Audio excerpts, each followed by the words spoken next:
Hello, this is Chetan Narula reporting for Cricket World, and my current station is Delhi. This is a short pit stop between the second and the third test match. The third test match, which is beginning in Mohali on Saturday. And before I proceed to Mohali, that's on Friday, let's talk about how the second test panned out on days 3, 4, 5. The last we had discussed, day 2, England was struggling a bit with 5 wickets down, and then Ben Stokes played a good innings once again. He tried to rescue them, but in the end, on day 3 of the second test match, England did end up conceding a lead of 200 runs. Stuart Broad then bowled one of the best bowling spells, I would say fast bowling spells, that I have ever seen, especially with a fast bowler who has an injured toe and an injured wrist, and he had India in all sorts of trouble on day 3. And then on day 4 in the first session, India collapsed in their second innings and were 204 all out. But because of their 200 run lead, they were able to get a target of 405 on the board. As a result, England were chasing in excess of 400 runs, and they decided that the best way to do it was just blocking out every delivery. They succeeded a bit, just lost 2 wickets on day 4 until stumps. That was the wickets of Hasib Hamid and skipper Alistair Cook. But after that, the floodgates opened on day 5, and it was never going to work out for England, batting out more than 4 sessions, almost 4.5 sessions, more than 120 overs to save the test match, and it all depended perhaps on the wicket of Alistair Cook. And so when he was out in the last over of day 4, that was a body blow for England, and from then onwards it was just a matter of time, a matter of when and not if India would win the second test match. And as it happened on day 5, just after lunch, India did wrap up the second test match to go up 1-0 in this 5-match series. They won the second test by 246 runs. Let us discuss some of the important pointers from that second test match. For England, the biggest factor was that they did show a lot of fight.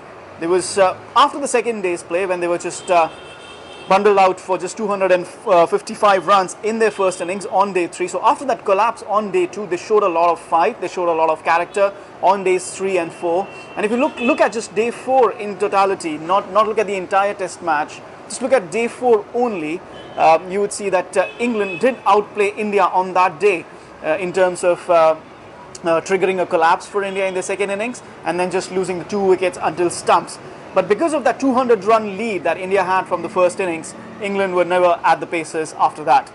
So the fight that they showed, the character that they showed, I think really put them in good stead for the series as it is going to progress in the next 3 matches, Mohali, Mumbai and Chennai. That fighting spirit, that character and attitude that England showed will help them put pressure on India again and again, and it just only has to work once for them to beat India. Now the weakness for India, obviously Virat Kohli in imperious form in the second test match, man of the match for a good reason. That second innings knock was almost like he was batting on a different pitch from the rest of the Indian batting lineup, and obviously it added to the first innings 167 that he scored in the first innings. So it added really, and he ended up with 240 odd runs in this just the second test match itself. And he had played a wonderful knock in the second innings of the first test when he saved the match actually for India. Now it puts focus on what the other batsmen have been up to. India have been playing around with their opening combinations a lot, so the opening combination is a bit unsettled for India. KL Rahul is just coming back from injury. Muralitharan did get 100 in Rajkot, but he's been in an off, on and off sort of form, a patchy form if you can say, in this particular season. In West Indies he didn't play a lot. In New Zealand, again that patchy run of form. He had a lot of changing of partners, Gautam Gambhir, Shikhar Dhawan, KL Rahul. It's been a merry-go-round for the Indian openers really. Cheteshwar Pujara has been in good form along with Virat Kohli, but they can only do so much, especially when you're in a 5-man batting lineup. And then there's Ajinkya Rahane. He did really well against New Zealand, but after that he's lost a bit of confidence in the sense that he could not do well in the ODI series against New Zealand, where he had been given the opener's job. So that lack of confidence has perhaps flown into this particular test series. He's not had really good innings in this test series. So India can be put into a little bit of pressure if the top order collapses. So in that particular sense, England do have an opening going ahead into the next 3 matches. The news ahead of the next Test match, obviously, is that Josh Buttler could be back into the England playing 11. Ben Duckett has been a bit of a novice in front of how Ravichandran Ashwin has been bowling to him. Also the fact that Zafar Ansari has been a bit of a journeyman in the second Test especially, so they might bring in Gareth Batty, but obviously we'll bring that news to you much closer to the third Test. The other news for India is that Parthiv Patel has been drafted into the squad. Gautam Gambhir has been left out, Bhuvneshwar Kumar has been included, but that's aside for the last 3 Test matches. But only for this third Test match, Parthiv Patel has been included because Wriddhiman Saha has strained his thigh.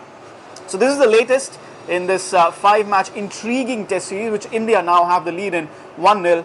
And I'll see you next from Mohali, which will be my next stop. As I told you, this is Delhi, just a short pit stop before the third Test match begins. I drive there on Friday, and we'll come back to you once again before the third Test match begins on Saturday.